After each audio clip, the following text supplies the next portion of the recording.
O país vive um momento único de desenvolvimento socioeconômico. O povo brasileiro é empreendedor. Por que, então, apenas 3 em cada 10 empresas sobrevivem após o segundo ano de vida? O Rio em Foco está no ar.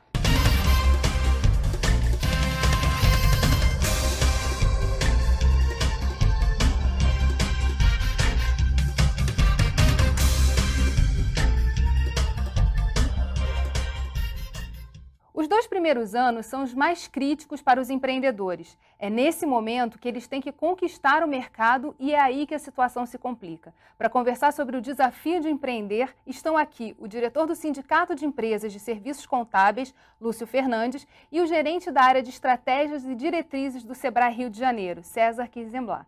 No ano passado, uma pesquisa do Sebrae apontava um aumento do tempo de sobrevivência das empresas. Isso se mantém? Esse número melhorou, né? Vem melhorando. Nós já atingimos já até 50%. Foi o pior índice há uma década de que esse número nos assustava, né? E sem dúvida nenhuma o Sebrae e seus parceiros teve um trabalho fundamental nessa melhoria, né? Nesse ambiente que propiciou que a gente tivesse a redução, como você falou, de 1/3 das empresas nos 2 primeiros anos. O que a gente busca é que possa reduzir ainda mais esse número, porque de qualquer forma a gente ainda tem um expressivo número que desaparece, encerra suas atividades antes de completar 2 anos. E por que esse vale da morte, esse tempo tão curto de sobrevivência? A gente detectou, são falhas gerenciais, quer dizer, se culpa várias razões. O empresário, quando fecha suas atividades, encerra, ele reclama da falta de crédito, reclama da burocracia governamental, reclama de uma série de coisas. Mas o principal fator ainda são as falhas gerenciais. E como é que a gente resolve esse gerenciamento, essa gestão das empresas? Esse acompanhamento, você ali ao lado do empreendedor, né? O Sebrae tem uma participação muito grande nisso, ao dar assessoria, fazer essa consultoria na gestão do negócio dele. Como o César disse anteriormente, eu acho que a facilidade dessa informação de que há órgãos que podem ajudar esse empreendedor criou, né, com que esse índice de mortalidade dessas empresas diminuísse. Porque aí eles sabem agora onde procurar, quem procurar, que ele vai ter a ajuda necessária para ele poder manter o desenvolvimento do negócio dele. E quais são os espaços de atuação do Sebrae na formação, desde a ideia de uma empresa até a sua existência e manutenção? Inicialmente, a gente tem até uma coisa que a gente chama a cultura empreendedora. A gente recomenda, o Sebrae recomenda que os empreendedores façam um curso para verificar se tem uma aptidão empreendedora. Um exemplo disso é o Empretec, que é um programa bastante difundido, é um programa que o Sebrae desenvolveu com os programas das Nações Unidas, PNUD. Ele é desenvolvido em todo o país. No Rio de Janeiro nós temos ele distribuído em todo o estado, ele sendo aplicado por consultores, instrutores cadastrados do Sebrae. E nessa metodologia a gente já tem os primeiros sinais daqueles que têm a aptidão, reconhecem que podem encarar um desafio que é ser empreendedor. Agora, o que a gente recomenda? Quer dizer, essa é a primeira etapa, o curso Empretec, que a pessoa se planeje. Quer dizer, ao pensar em abrir um empreendimento, buscar fazer uma pesquisa de mercado, conhecer o mercado onde vai atuar e se qualificar. E aí nós temos todos os cursos, desde noções de contabilidade, noções de administração de caixa, que são para começar a entrar nesse mundo empresarial, né? Tem que se preparar. Na inovação, pesquisadores apontam a falta de investimentos e uma política concreta para a área.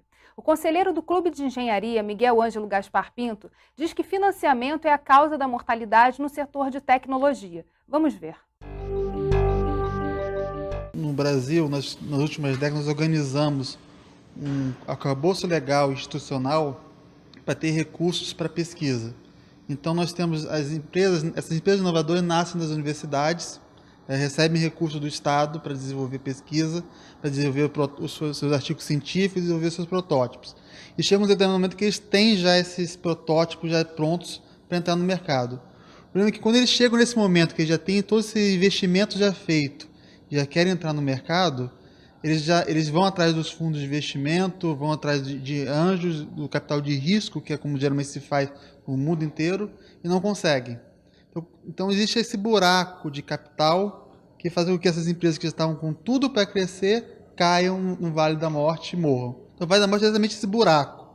Você tem muito dinheiro aqui para investimento em pesquisa, e você tem muito investimento depois para quando ela já está com o produto pronto, já está no mercado, já está atuando. Você não tem dinheiro para esse momento em que ele quer...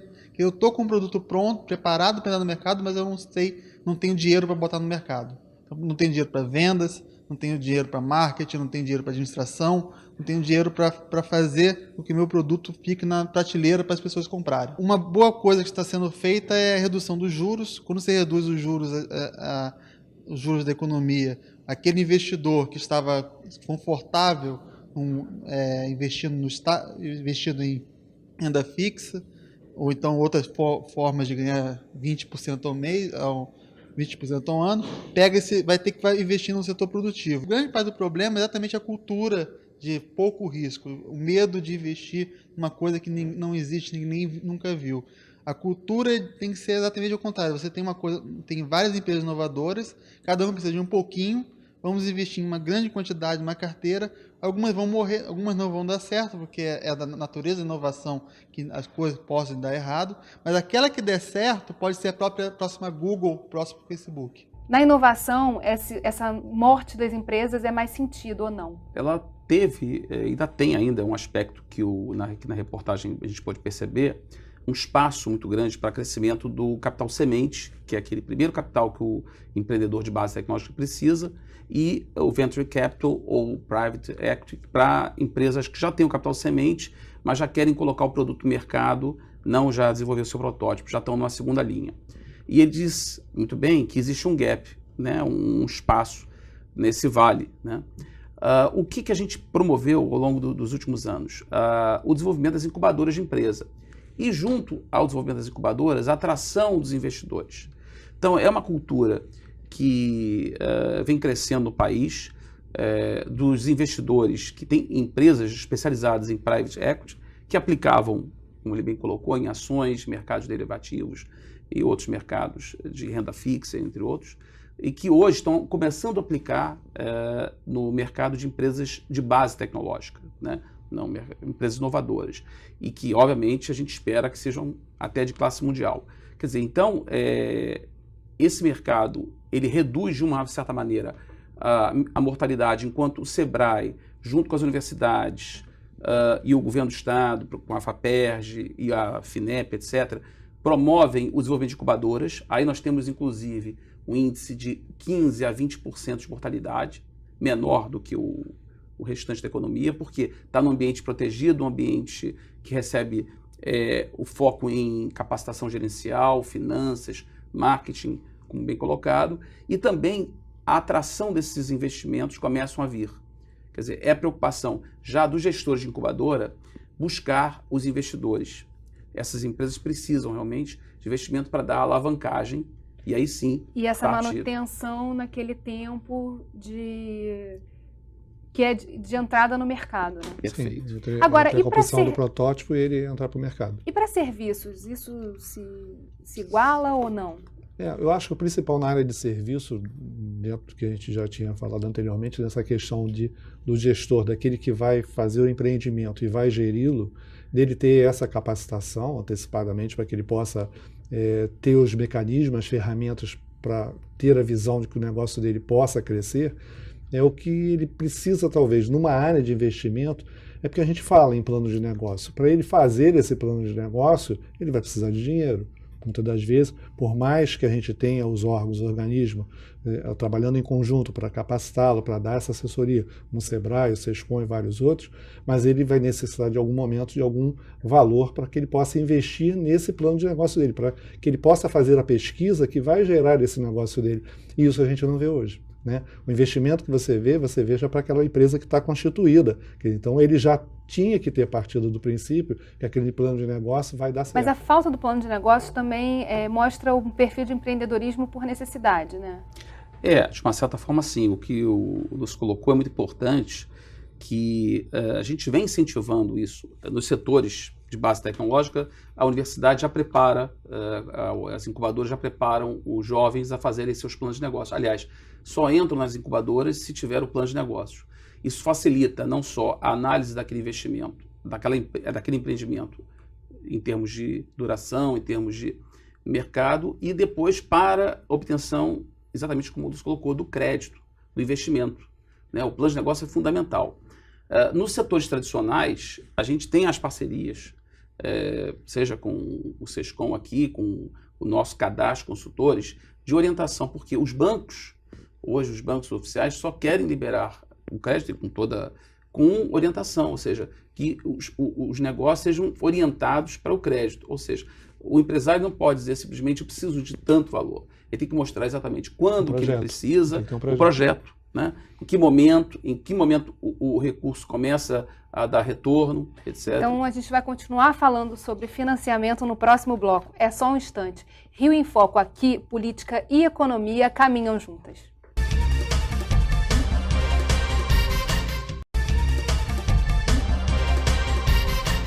Para o diretor de tecnologia da FAPERJ, engenheiro Rex Nazaré, o empreendedor precisa conhecer o mercado antes de desenvolver o produto. Veja o que ele diz. É importante salientar que existem mecanismos, tais como aqueles oferecidos pela FAPERJ, de apoio a essas empresas durante o período que ela está desenvolvendo os seus protótipos e preparando-se para entrar no mercado. A grande dificuldade é a entrada no mercado. Como qualquer outra empresa, na hora que lança seu produto, ela tem um desafio, é o mercado. Então, as grandes questões a serem colocadas são, primeiro, o produto que ela se desenvolveu é alguma coisa que foi por vontade própria ou foi uma necessidade de mercado? Se é uma necessidade de mercado, ela está muito mais próxima de êxito. Se foi uma iniciativa própria, sem ter uma análise de mercado, ela terá dificuldade, sem dúvida. E o que é uma empresa? Uma empresa é alguma entidade que desenvolve um produto visando um mercado. E esse mercado é onde ela vai gerar recursos para a sua sobrevida. É todo um conjunto de informações que eu tenho que colher para ter a visão de ter um sucesso naquele meu negócio. E quando a gente fala em inovação, como ele diz, não é só na área tecnológica, porque a inovação não está na área de serviço, ela está na área de comércio. Se eu vou criar, no meu serviço eu tenho que criar um diferencial, porque senão eu vou estar igual ao meu concorrente. Na área de comércio é a mesma coisa, e eu tenho que ter essa mesma inovação. A inovação não parte só para a área tecnológica. E para que eu possa desenvolver essa minha inovação, esse meu diferencial, eu tenho que estar, primeiramente, olhando por essa questão de como eu vou ver o meu negócio crescer no cenário a curto prazo, a médio prazo ou a longo prazo. Porque quando uma empresa nasce na universidade é diferente, né? O perfil do empreendedor é completamente diferente, por exemplo, de uma empresa que nasce numa unidade perto de uma UPP, numa comunidade. É verdade. Como é que o Sebrae lida com esses dois perfis de empreendedor? Olha, a gente tenta, a gente busca, a gente consegue, é uma árdua missão de levar aquilo que ele falou, o Lúcio. São mecanismos que são comuns às empresas. A inovação hoje é um instrumento fundamental para a sobrevivência das empresas. É um mercado cada vez mais competitivo, até mesmo quando a gente fala no mercado próximo, por exemplo, às unidades de polícia pacificadora, as comunidades pacificadas, a gente tem uma série de pequenos comerciantes e que, para fazer a diferença um do outro, ele tem que começar a fornecer um serviço diferenciado.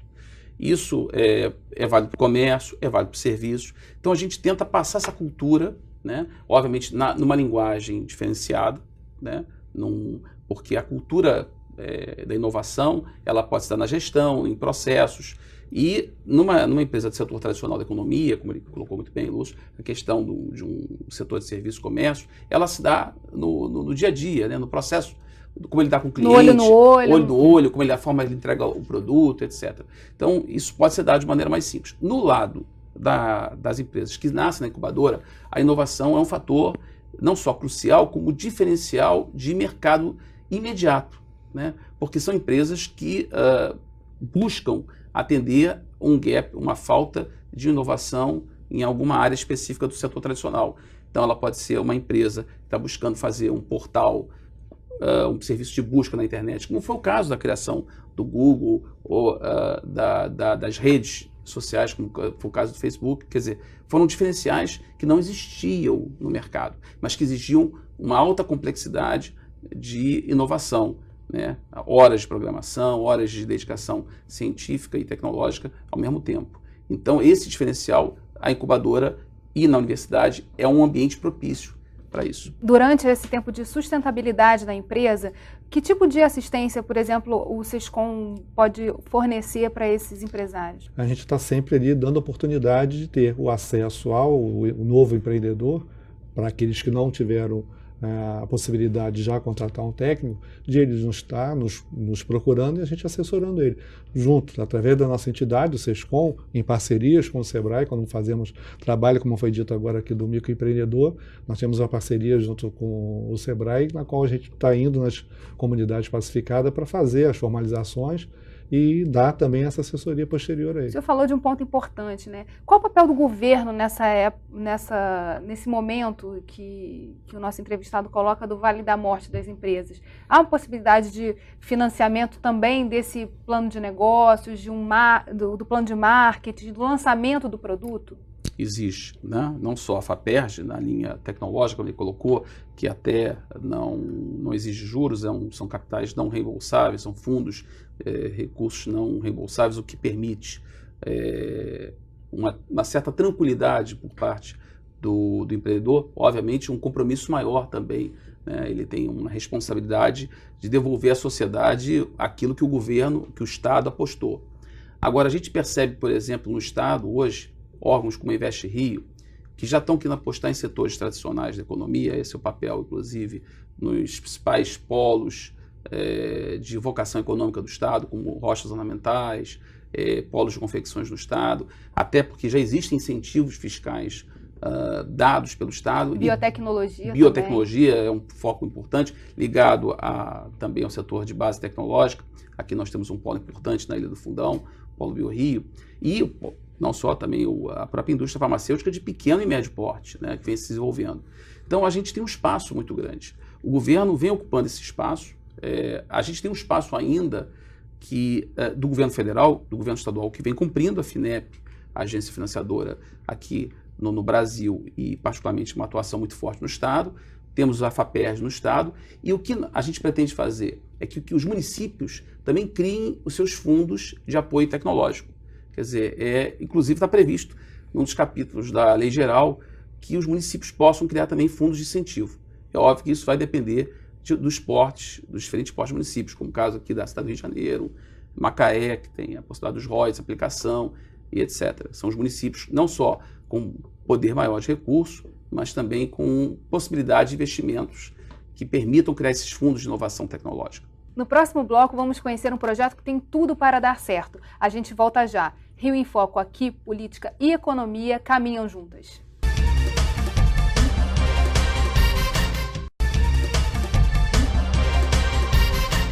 Nesses tempos de mega eventos, hospedagem pode ser um problema para o Rio, mas a chance de sucesso é grande para os pequenos empresários que tenham projetos inovadores. Atentas às necessidades do mercado, Luci e Cristina criaram uma nova forma de acomodação, simples, prática e de baixo custo. Um albergue autossustentável construído em container.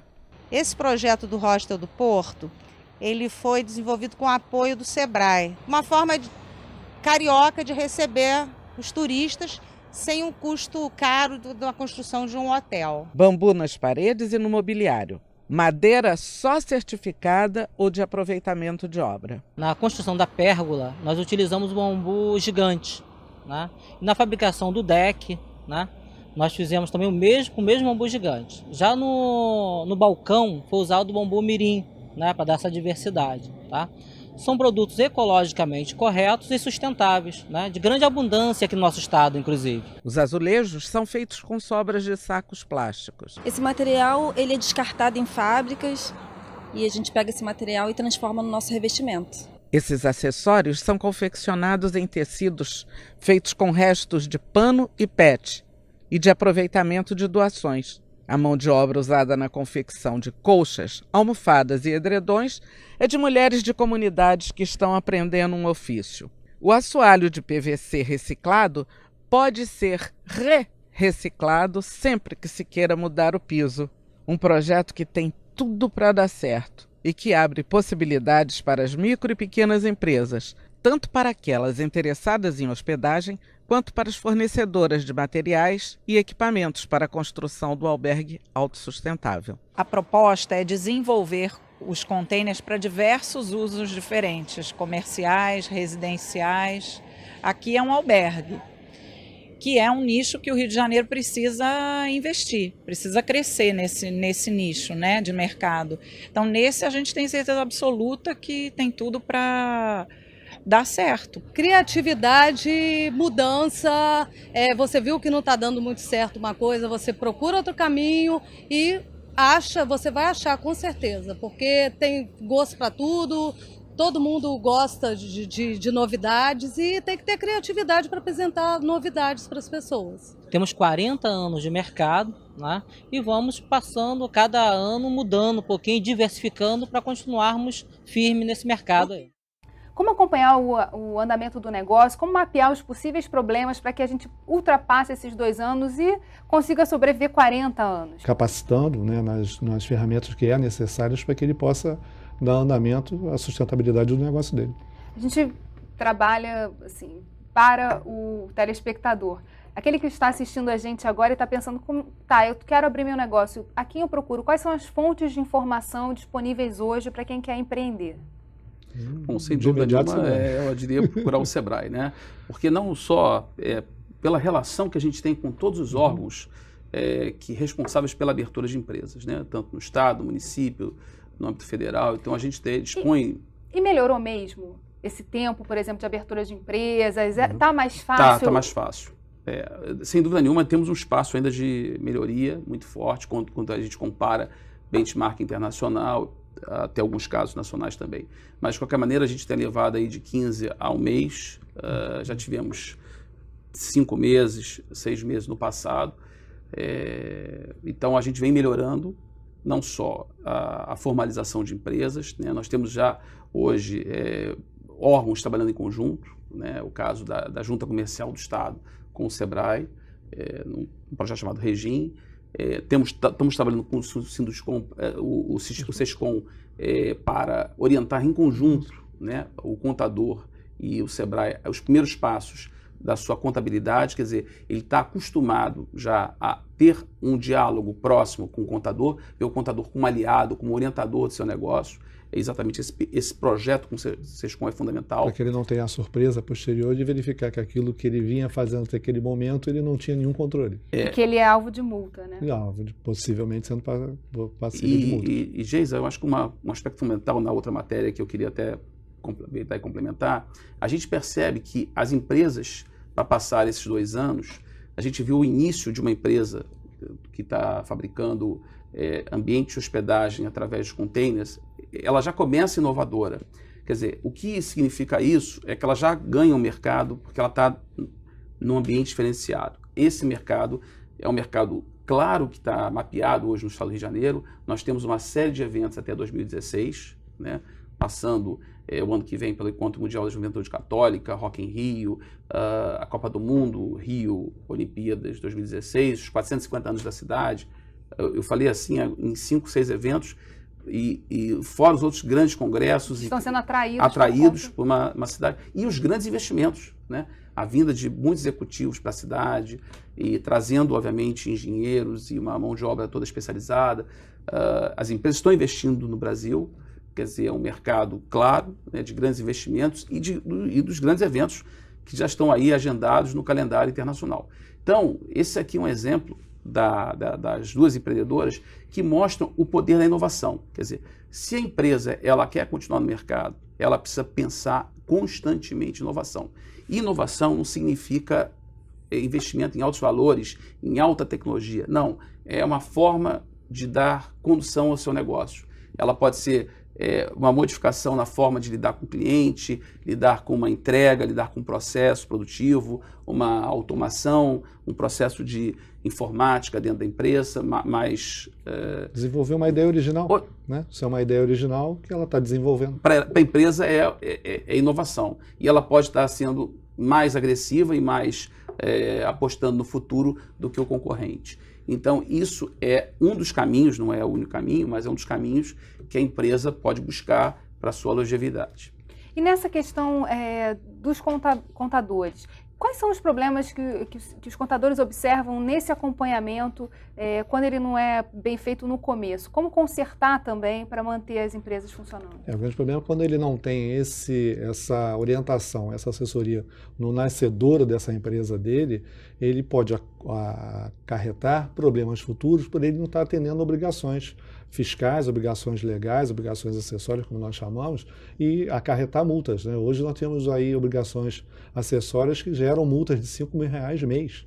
Então, ele pode, daqui a 5 meses, verificar que ele deixou de cumprir uma obrigação e que ele já tem um passível ali de ser autuado de R$25.000. E qual o papel da informatização, por outro lado, pelo governo do Estado, desses mecanismos de acompanhamento para os contadores? A participação do Estado ela é grande, ela nos ajuda, né? Mas vou citar para você esse próprio exemplo agora desse empreendimento do ramo hoteleiro.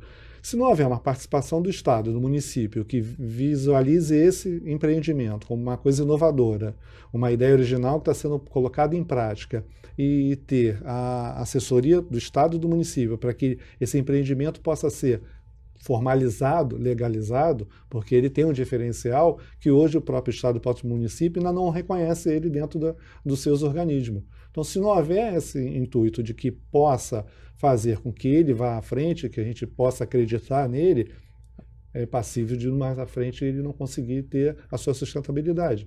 Porque ele vai ficar trabalhando de uma forma temporária. O inovador, às vezes, ele precisa também ter mecanismos de relacionamento com o governo. Né? Fundamental. Isso está previsto nos capítulos da Lei Geral. Hoje eu estava até conversando dentro do SEBRAE justamente para a gente verificar que dentro dos municípios que os 92 municípios do Rio estão com a lei geral regulamentada. Somente hoje, mas já um número desafiante, já um número desafiador, a gente cumpriu a meta do primeiro ano, chegamos a 15 que tem capítulos da lei geral implementada, ou seja, trabalham, por exemplo, as compras governamentais. Isso que o Lúcio colocou um exemplo. O Estado pode ser um Estado, quando eu falo a figura do Estado, seja o município, o governo federal, o governo estadual, ser um forte comprador. Né? No momento que a gente está passando um desafio de hospedagem, de alojamento, etc., pode financiar, através de seus mecanismos do Banco de Investimento do Estado, obtenção junto ao recurso ao BNDES, para que as empresas possam, ou empreendedores do ramo hoteleiro, possam adquirir esse equipamento, por exemplo, fantástico do container, e deslanchar vendas, né, desse mecanismo.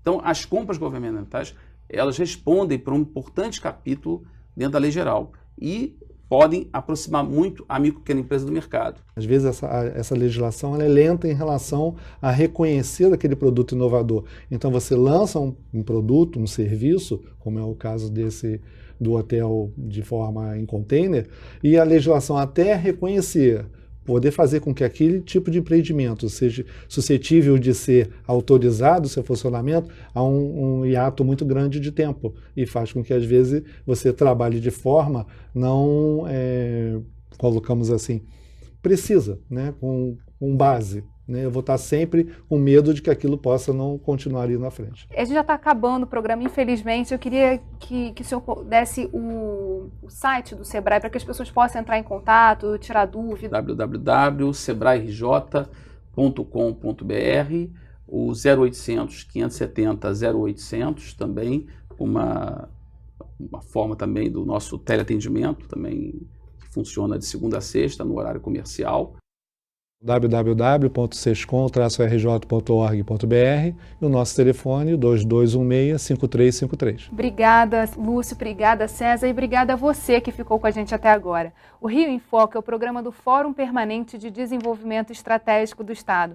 Para acompanhar os nossos debates, acesse a nossa página na internet ou as nossas redes sociais. Você também pode assistir esse programa no site www.rioemfoco.rj.gov.br e pelo www.tvalerj.tv.